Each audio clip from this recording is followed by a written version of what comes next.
Cuando yo vivía con los Yanomami era mejor porque no había enfermedad, no había dolor de cabeza, no había nada. Yo andaba tranquila, no me faltaba la comida, la carne, todo. Y ahora en realidad ya es diferente, ¿no? En Aquí, 1936, Elena Valero tenía 12 años de edad. Viajaba con sus padres y un hermano menor por el río Caguaburís, cuando los atacó un grupo de Yanomami.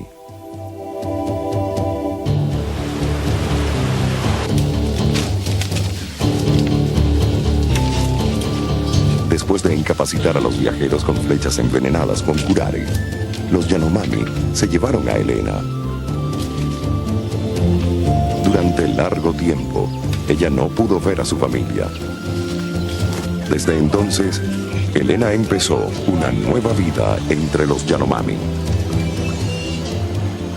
Estaba buena, yo estaba tranquila, pero yo no me olvidaba de mi mamá, de mi papá. No me acostumbraba.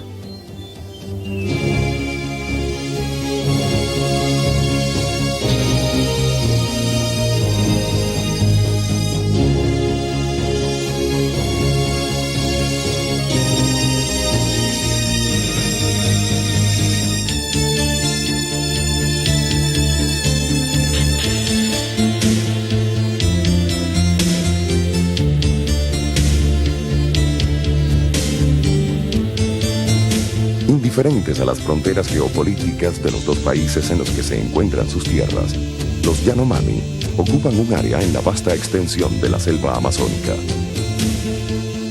Hoy en día, su población llega a solo 23.000 habitantes.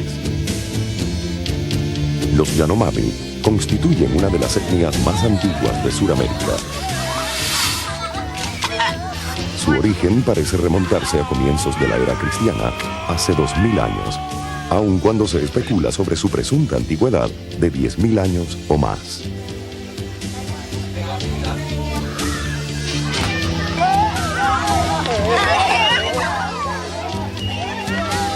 El núcleo de origen y sus primeros asentamientos estuvieron localizados en la Sierra de Parima y las cabeceras del río Orinoco. Se produjeron dos épocas de fuerte crecimiento demográfico y empezó su expansión territorial hasta las zonas donde viven hoy. En Venezuela, los Yanomami se distribuyen en una vasta área, lo que trae como consecuencia una bajísima densidad de población, un solo habitante por cada 2 kilómetros cuadrados. Durante 20 años, Elena Valero estuvo cautiva entre diferentes grupos de Yanomami, viviendo como uno más de ellos en el corazón de la selva.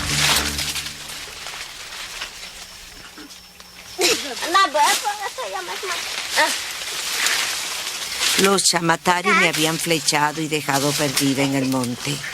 Entonces otro grupo me encontró.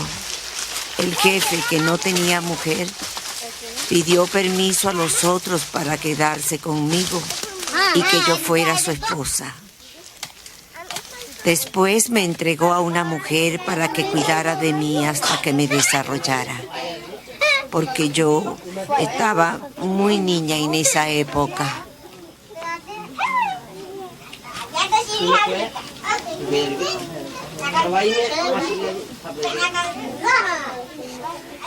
Siempre anduve sacando frutas, pescando, matando cangrejos por ahí.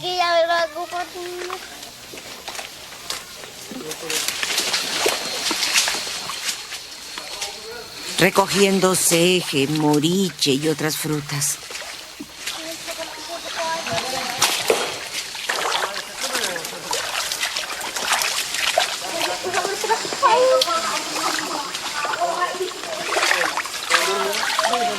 En aquel tiempo los Yanomami vivían tranquilos, felices porque viajaban mucho por la selva.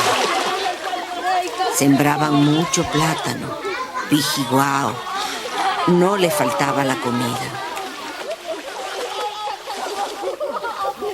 Tanta comida había que hasta los tigres comían plátano maduro. También comían pajaritos, lagartijos, lechosa. Los Yanomami vivían felices.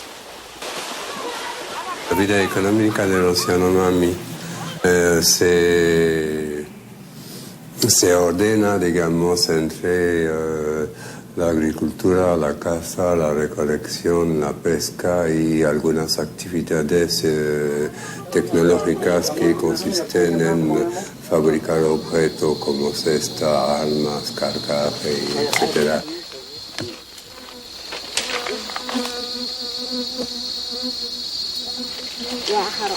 Habiendo vivido más de 22 años entre los Yanomami, el doctor Jacques Lissot, antropólogo francés, es uno de los pocos auténticos investigadores de la forma de vida de esta etnia. La mayor parte del trabajo pasa en el conuco, pues el conuco provee como el 70% de la comida.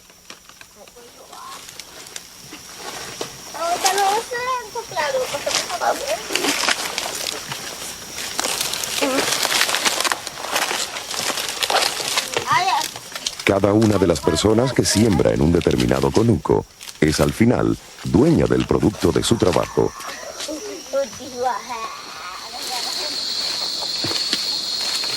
Además de los productos del conuco, la comunidad explota otros recursos que ofrece la selva.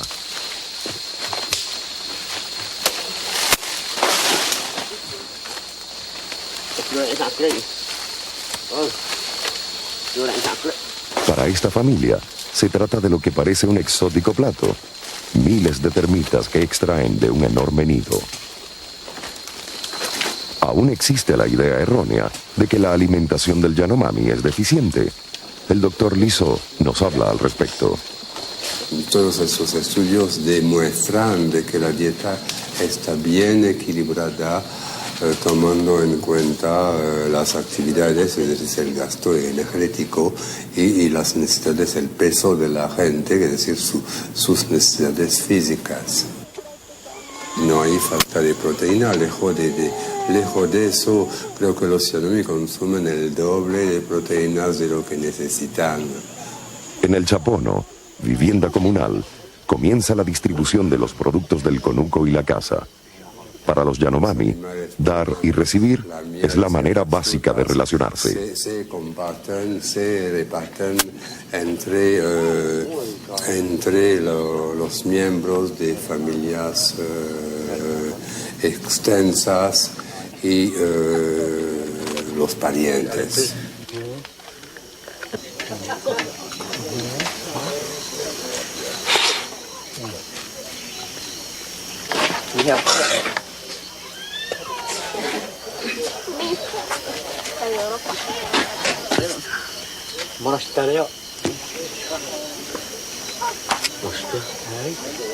Si por alguna razón una de las familias no recibe una buena porción de la comida que se reparte, reaccionan como cualquiera que ha sido ignorado.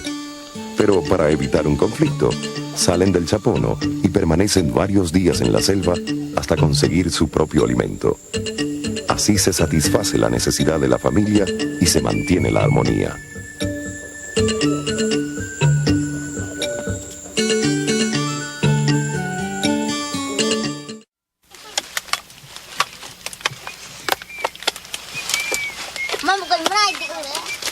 Diversidad es la estrategia alimenticia de los Yanomami.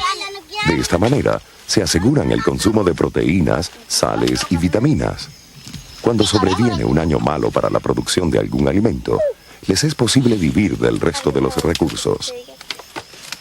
Las orugas, varias especies de larvas que habitan en las palmas y las tarántulas son algunos de los invertebrados que contribuyen a la dieta.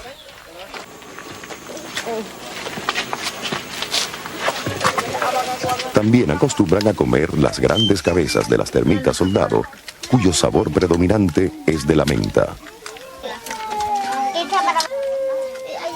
El sistema productivo deja de funcionar cuando están cubiertas las necesidades. Es decir, que cuando una familia tiene lo que necesita para comer, deja de trabajar. Los Yanomami no son capitalistas. Para ellos menos trabajan, mejor es. Hacen otras cosas, desarrollan su inteligencia. El trabajo no es una virtud entre los Yanomami. Ya no hay una valorización del trabajo. Cada uno tiene que trabajar para producir lo que necesita. Un largo periodo de descanso sigue a la jornada de intensa actividad. El ritmo de trabajo es inculcado desde la niñez, fijándose a nivel inconsciente. De manera que para el Yanomami, el trabajo no representa una carga, es simplemente parte de su vida. Aún viviendo en una sociedad comunal, el Yanomami se prepara para subsistir de manera independiente y para tener control de los recursos de su medio.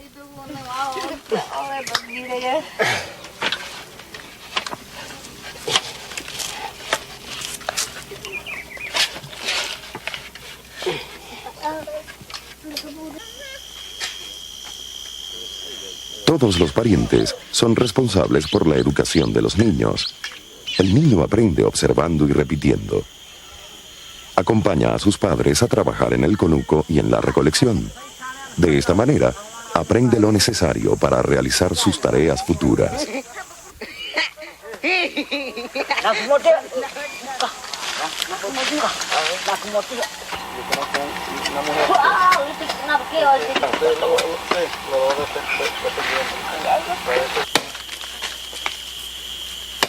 Desde muy joven y junto a la mamá, la niña ayuda en el cuidado de sus hermanitos, además de participar en el resto de las tareas del hogar. Así, cuando llega a la adolescencia, ha aprendido el papel que desempeñará dentro del chapono.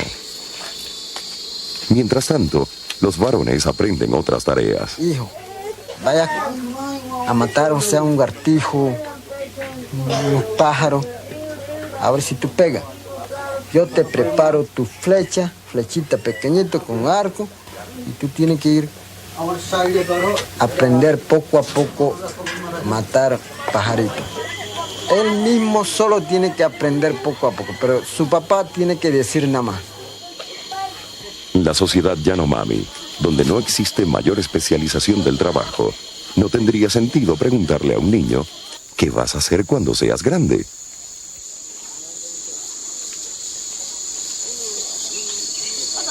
Entre los Yanomami no hay artesanos. No hay unos que se especialicen en hacer flechas y otros que se dediquen a hacer arcos.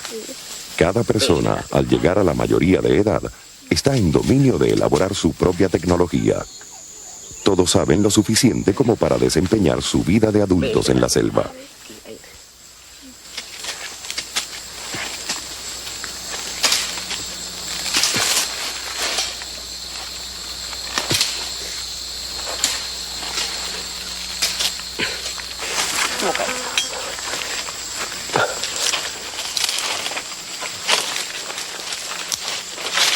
Podemos cazar de edad de 15 años. Cazamos con una chiquitica, que nosotros mismos mantenemos a una niñita hasta crecer. Y tenemos que hacer el trabajo del suegro. El joven Yanomami realiza múltiples tareas para sus futuros suegros durante 2 o 3 años. Debe trabajar en el conuco, cazar y prestar diferentes servicios hasta que un día la novia, por consejo de sus padres, desata su chinchorro del fogón paterno para colgarlo en el fogón conyugal. Este es su rito matrimonial. Entre ellos no hay casamiento. La mujer trae su chinchorro, viene a colgarlo al lado de su hombre y él cuelga su chinchorro alto y pronto ya se casó. Los Yanomami se trasladan por la selva generalmente caminando. No son navegantes. Sin embargo, saben cómo dejarse llevar por la corriente sobre una balsa. Los continuos desplazamientos practicados por la etnia no significan una huida ante el hambre, ni son signo de nomadismo. Se trata de su necesidad de explotar el ambiente y economizar esfuerzos. La comunidad se desplaza con los recursos. Si los frutos llegan a madurar en un lugar alejado del chapono, simplemente se van allí a acampar.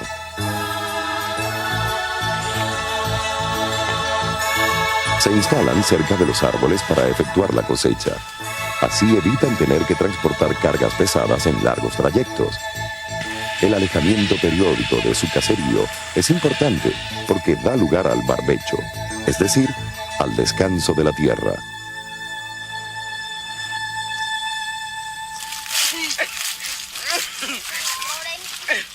Para el Yanomami, nada es inalcanzable. Hace uso de una enorme creatividad. Siempre que la naturaleza le propone algún obstáculo,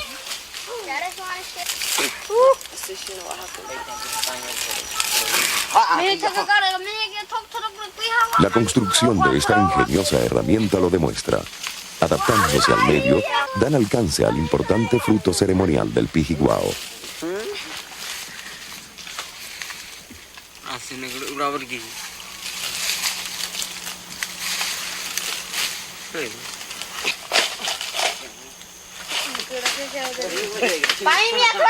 Los horarios y el ritmo de vida en general son muy flexibles.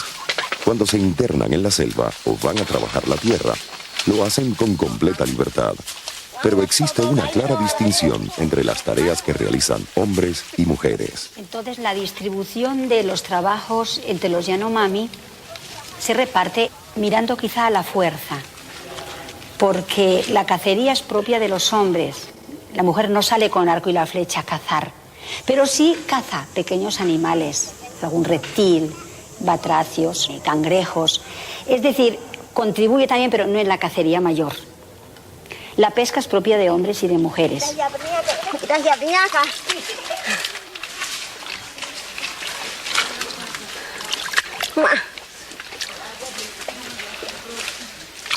Siendo el trabajo parte inalterable de su vida, no es de extrañar que hasta que el bebé cumple los 3 años, la madre Yanomami realice todas sus labores, llevando al niño pegado a su cuerpo.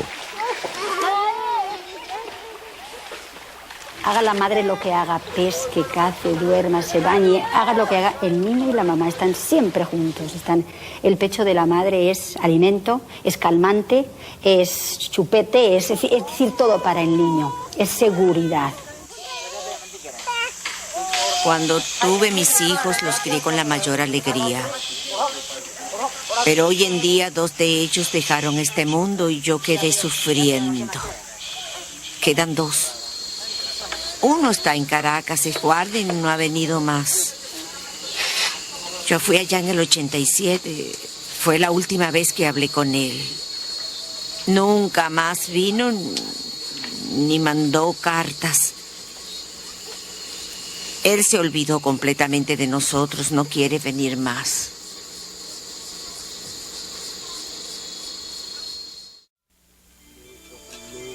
Al amanecer, la vida despierta en el chapono.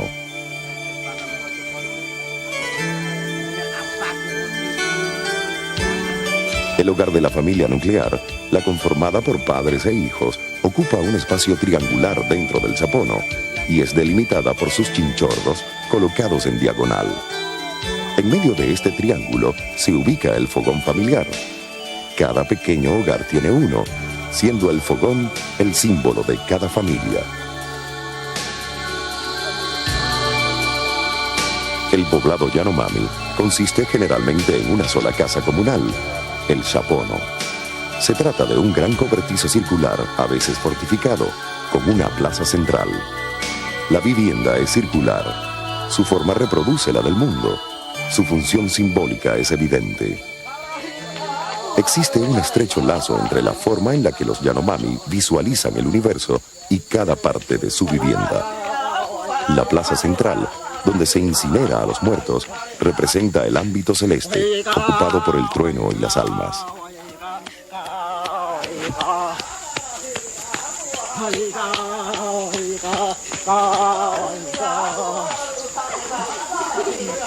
El techo del gran alero colectivo desciende hacia el suelo, tal como el cielo se inclina sobre el horizonte.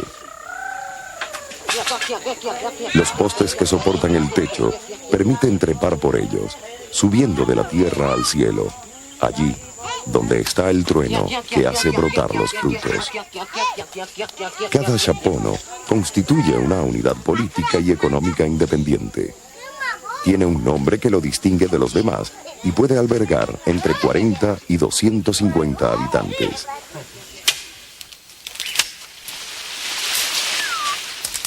Los Yanomami han sobrevivido durante miles de años antes de entrar en contacto con la civilización occidental. Es probable que los grupos que protagonizaron los primeros contactos hayan sido muy semejantes a los actuales.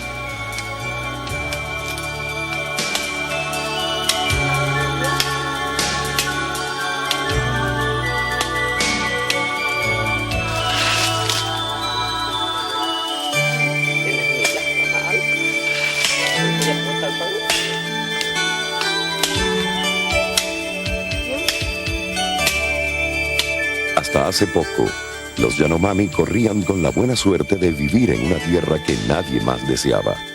87.000 kilómetros cuadrados de bosques lluviosos cargados de una inmensa variedad de formas de vida.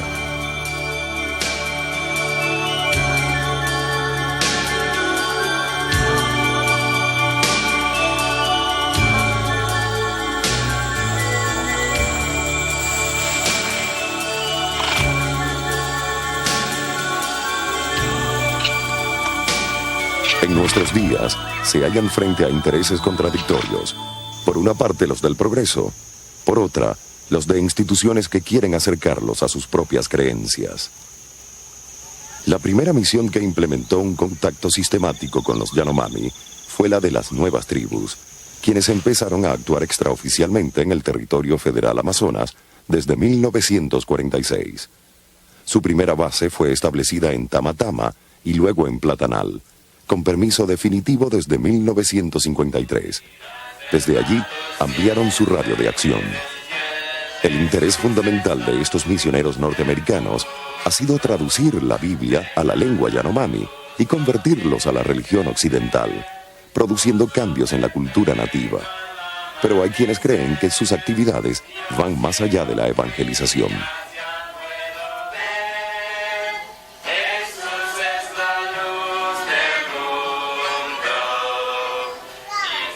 La otra orden misionera que actúa entre los Yanomami es la de los salesianos, quienes ingresaron a su territorio en 1957 con la misión de los padres Luis Coco y Alfredo Bonvecchio. Durante esa primera etapa se produjo un fuerte proceso de aculturación. Los misioneros introdujeron una serie de técnicas e insumos propios de las sociedades agrícolas y ganaderas de Europa. Fue un salto violento, para el cual la sociedad tradicional Yanomami no estaba preparada. Entró la civilización. Los que vivían en el centro bajaron toditos a la orilla del río. Entonces el finado padre misionero les daba sardinas, macarrones, arroz.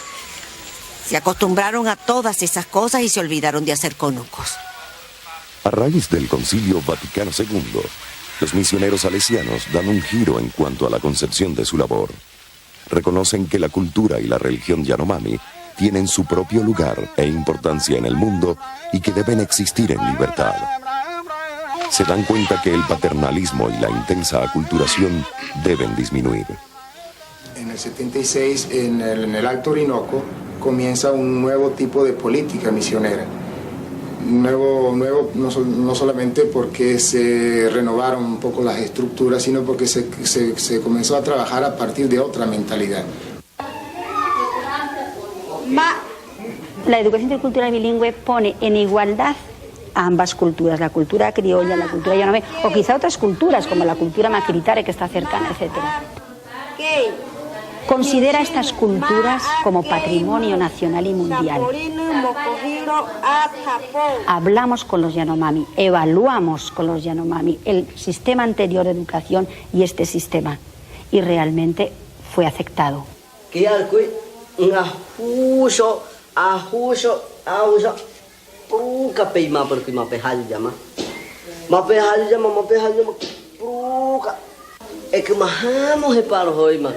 La educación intercultural bilingüe es un proceso de integración que necesita que el misionero aprenda todo lo relativo a esta cultura.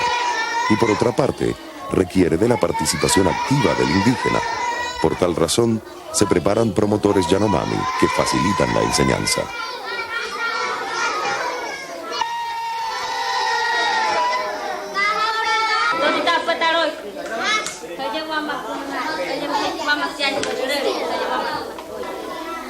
Los primeros signos que el niño traza sobre un papel son los signos de la cultura. Parte de lo conocido a lo desconocido, de lo cultural más adelante hacia lo extracultural, hacia nuevos conocimientos.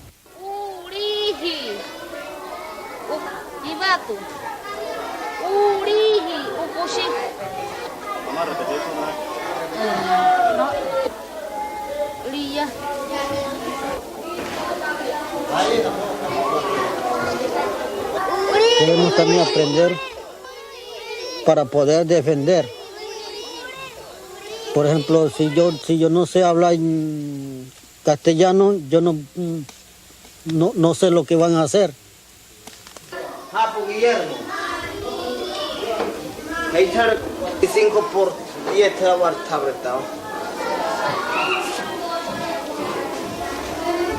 Tahía, pues.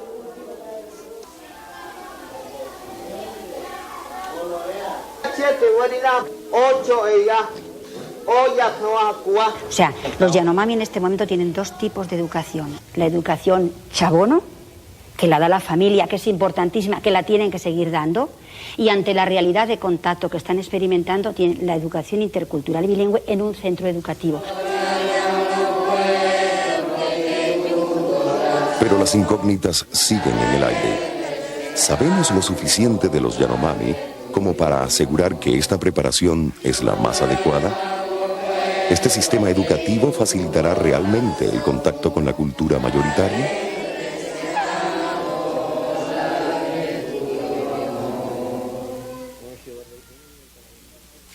A pesar de estar ubicados en lugares de difícil acceso, los Yanomami han estado sujetos a numerosos estudios y contactos por más de 30 años. Incluso se dice que son una de las etnias más filmadas del mundo. Vienen gente a qué harán para nosotros. La vida en el Chapono continúa sin ser perturbada, aparentemente por el mundo exterior. Pero la fragilidad de un pueblo que lucha por mantenerse intacto se refleja en otros aspectos más allá de su cultura y religión. Ya nos cae mal a nosotros, nos cae mal. Tanta gente y tantos aviones y tanto más nos trae las enfermedades. El doctor Alejandro Mondolfi ha trabajado en la comunidad por más de 20 años.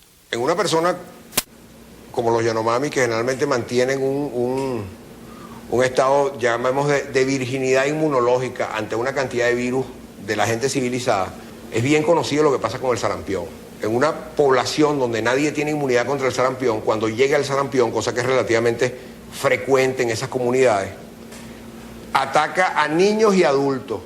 Y es una enfermedad de particular gravedad.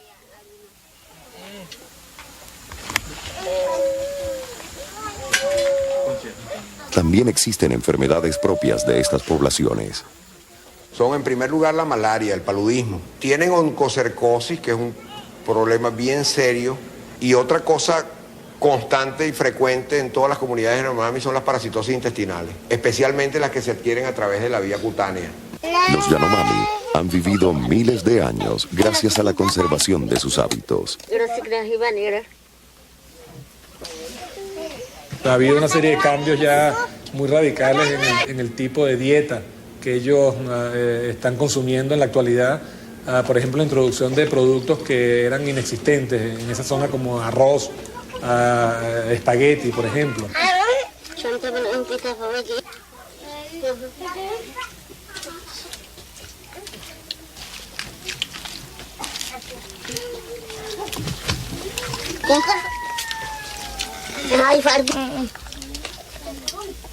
Pero no solo en la alimentación han habido drásticos cambios. El uso de la ropa del mundo no indígena en condiciones donde no se hace el recambio habitual o no se limpia de la misma manera, también favorece la ocurrencia de una serie de problemas de tipo dermatológico. Los Yanomami vivían trajinando en el monte adentro tomando miel, sin ninguna enfermedad mala. Ni hepatitis, nada tenían. Por aquí la gente andaban todos sanos.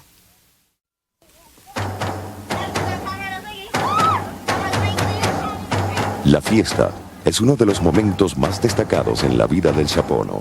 Un acontecimiento breve pero grandioso.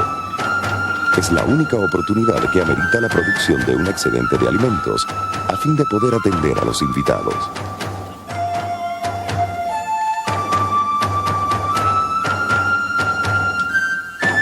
Hay un gran despliegue de actividad. En el Chapono, los anfitriones se esmeran en la preparación de la comida. Afuera, mientras esperan, los visitantes elaboran los adornos que lucirán durante la ceremonia.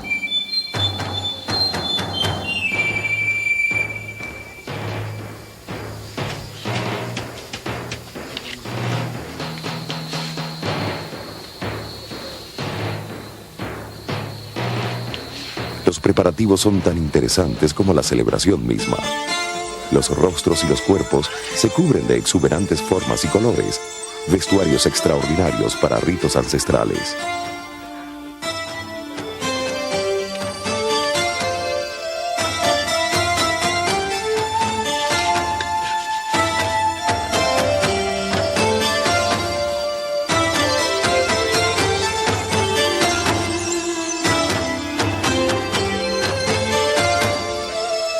Cuando todo está listo, un emisario sale del Chapono a hacer la invitación formal que autoriza a los visitantes a entrar. Con versátiles voces anuncian su llegada desde la selva.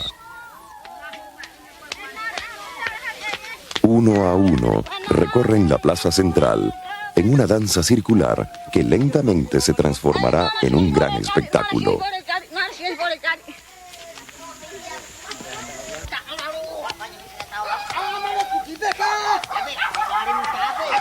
Cada uno tiene su papel.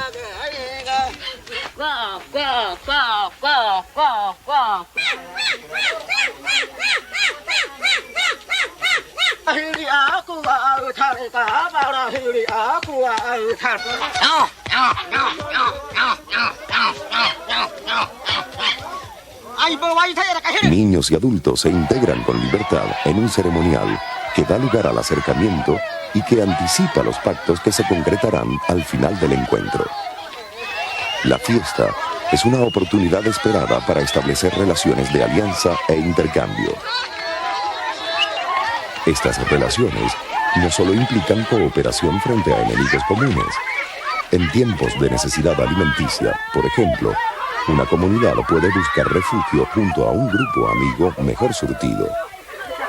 Pero la hospitalidad recibida debe ser devuelta algún día.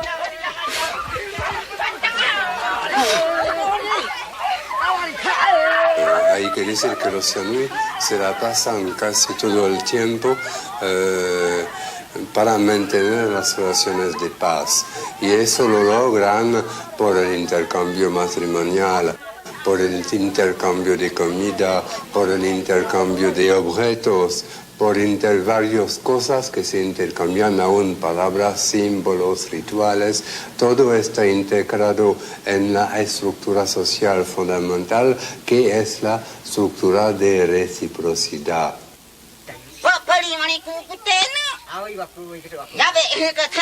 En un momento dado, los hombres se reúnen para dialogar. El diálogo significa, literalmente, un valioso intercambio de palabras. En esta oportunidad, el visitante expresa la necesidad de poseer un perro para que lo ayude en la cacería. Primero, uno de ellos actúa como protagonista de la conversación, mientras su interlocutor repite cortésmente la parte final del mensaje como si fuera un eco.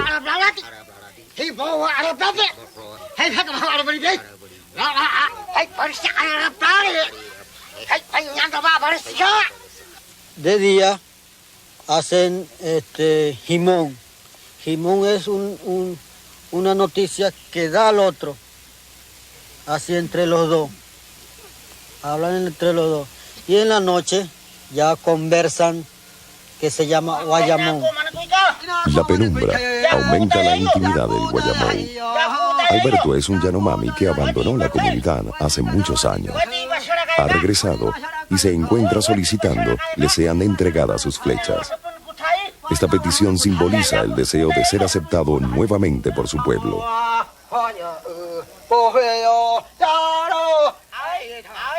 El trato es sellado. Alberto recibe sus flechas. Es parte del Chapono otra vez. De ahora en adelante, ocupará el lugar que le corresponde en la organización y las relaciones de su familia.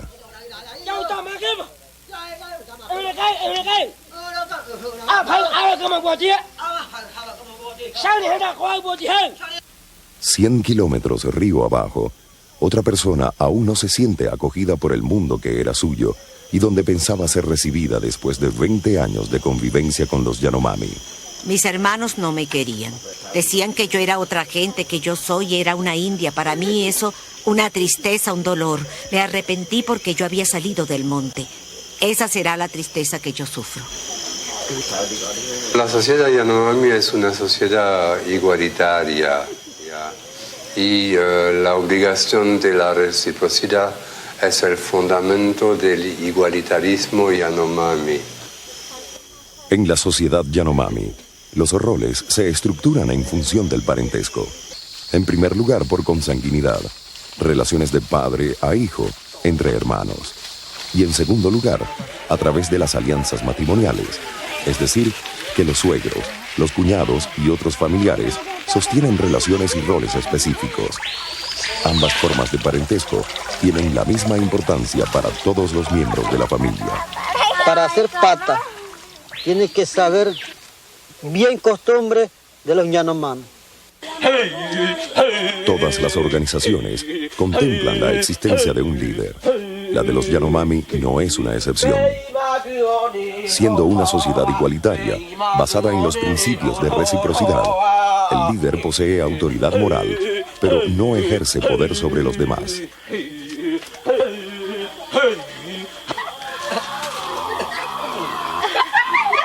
El chamán es uno de estos líderes, el guía que tiene relación directa con el mundo espiritual para defender a su gente de enemigos y enfermedades. El chamán defiende y ataca, cura y protege. Cada acto de curación constituye una ceremonia y como tal está estrechamente ligada al consumo del yopo. Es un canto para apartar los malos espíritus. El chamán utiliza con una caña que el otro le sople a la nariz. Entonces se vuelve un poquitico borrachito, no mucho. El yopo es una sustancia alucinógena que se extrae de diferentes vegetales, bien sea raspando sus cortezas o machacando sus hojas y semillas, para finalmente asarlas y triturarlas hasta obtener un polvo muy fino.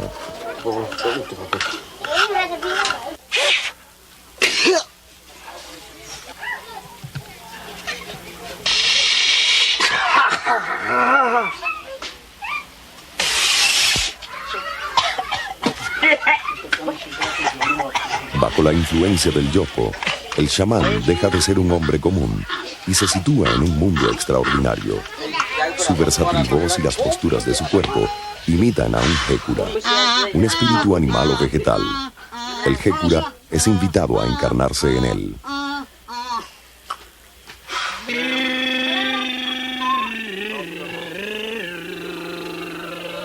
Los jécuras atienden al llamado y se instalan en el pecho del chamán para brindarle apoyo, seguridad y fuerza durante las curaciones.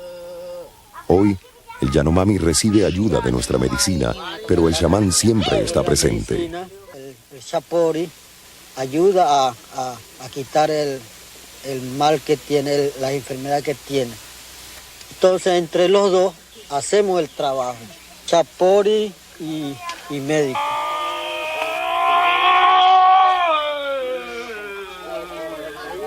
Para los Yanomami, las enfermedades son signo de una ruptura entre el cuerpo y el alma de la persona. El chamán establece un puente con el mundo espiritual y facilita el flujo normal de esas energías.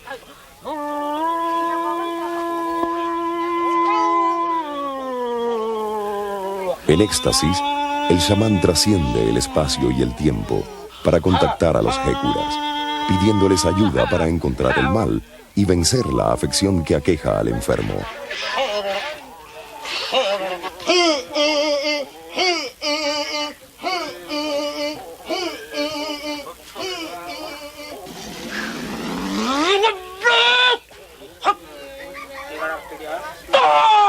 El chamán es un importante defensor de la comunidad ante enemigos y enfermedades, y solo cumple la misión que le ha sido encomendada sin esperar poder sobre sus iguales.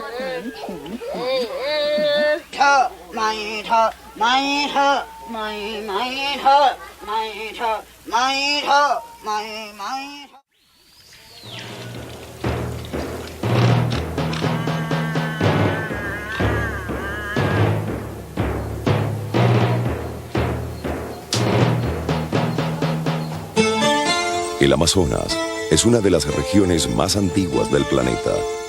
Por eso sus suelos presentan características muy especiales.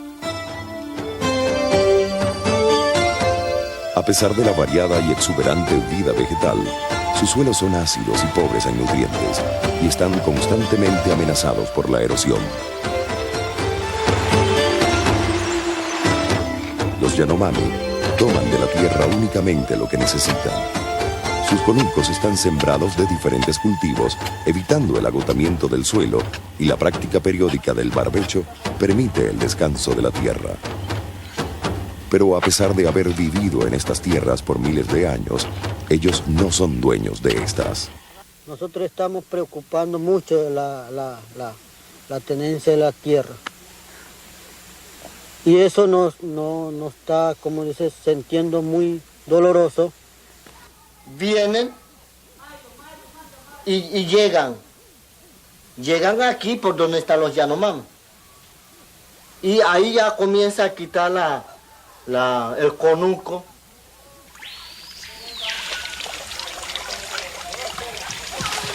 Para la supervivencia de esta cultura, es necesario respetar el área en la que históricamente se desarrollaron, así como establecer un régimen que reconozca la sabiduría del pueblo Yanomami, que les ha permitido vivir en perfecto equilibrio con la naturaleza a través del tiempo.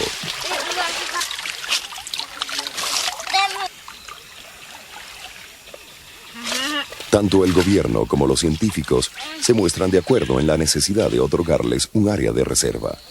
Pero, ¿cómo hacerlo?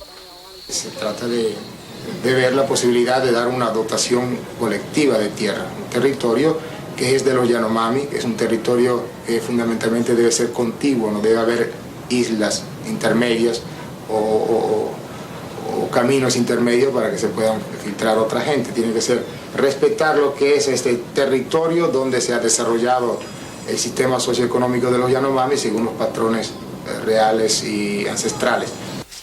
Al tener derecho sobre las tierras que desde tiempos inmemoriales les pertenecen, se convertirán en los primeros defensores del área y sus recursos. Esta parte rojo, es tierra Yanomami. Y de esta parte negro, estos has hecho parques en Siapa. ¿Y para qué hicieron de aquí hasta pedazo? Y de aquí no.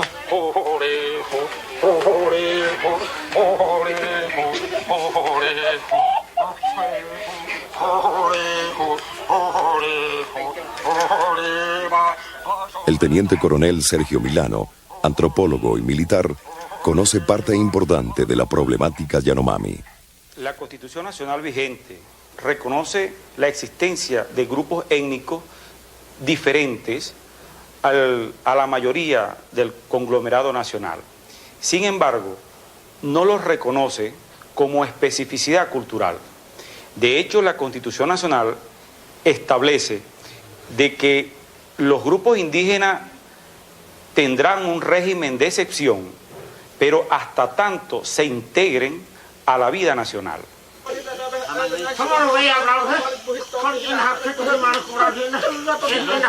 Pero ¿no será la autogestión el trato más justo que se le puede ofrecer al indígena? Autogestión es el derecho de las comunidades indígenas a administrar su propio destino en armonía, tanto con la política nacional como con el resto de la sociedad. Pero, ¿cuán factible es esta medida en nuestro país? Las leyes venezolanas no establezcan una consideración especial para los pueblos indígenas. Por ejemplo, el Ministerio de Agricultura y Cría establece veda total para la especie lapa o para la especie venado. Ahora, estas leyes no toman en consideración que la lapa y el venado ha formado parte tradicional de la dieta diaria del indígena.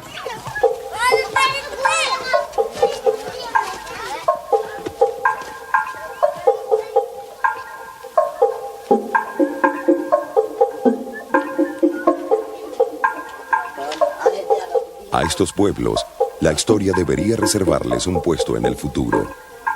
Parte de la tragedia por evitar es que el contacto con la cultura mayoritaria destruya su tradición.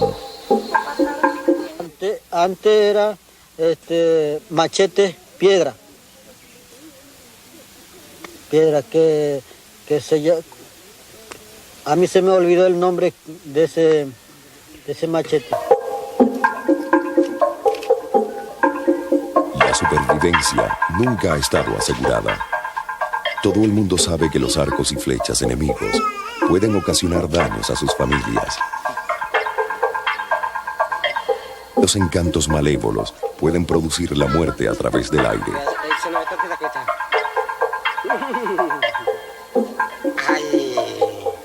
Que los espíritus surgen del bosque en busca de las almas. Pero en los días que corren, un peligro aún mayor los acecha. Los garimpeiros o buscadores de oro invaden desde todas partes la frontera venezolana con Brasil, dejando una cicatriz en el rostro de la tierra y convirtiéndose en una amenaza para el frágil pueblo Yanomami.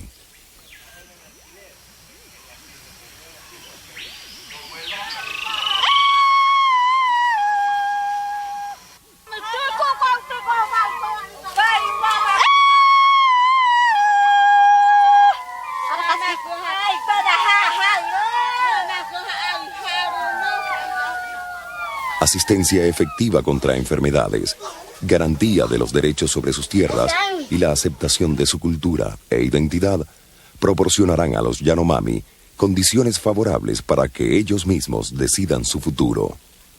Los primeros Yanomami vivían felices. Se visitaban para bailar y compartir comida. Iban por ahí cazando dantas, sembraban mucho cumo, mapuey y comían, mataban cacería, cachicamo. Los Yanomami tendrán que escoger qué aspectos de la vida del siglo XX desean adoptar. Una vez que hayan hecho esto, ¿podrán coexistir con otra cultura sin realmente unirse a ella? No hay duda de que la cultura mayoritaria terminará por alcanzarlo.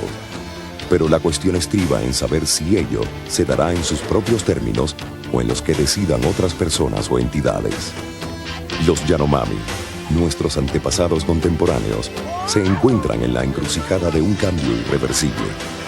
Su supervivencia 5 siglos después de que Colón pisara nuestro continente, 5 siglos durante los cuales otras culturas autóctonas han desaparecido, nos hacen tener esperanza en su fortaleza. Pero, ¿qué tan válida es la suposición de que para poder contactarse con el siglo XX, los Yanomami tendrán que cambiar o en su defecto perecer? Si esto fuera cierto, entonces para ellos ya ha terminado la vida y ha comenzado la supervivencia.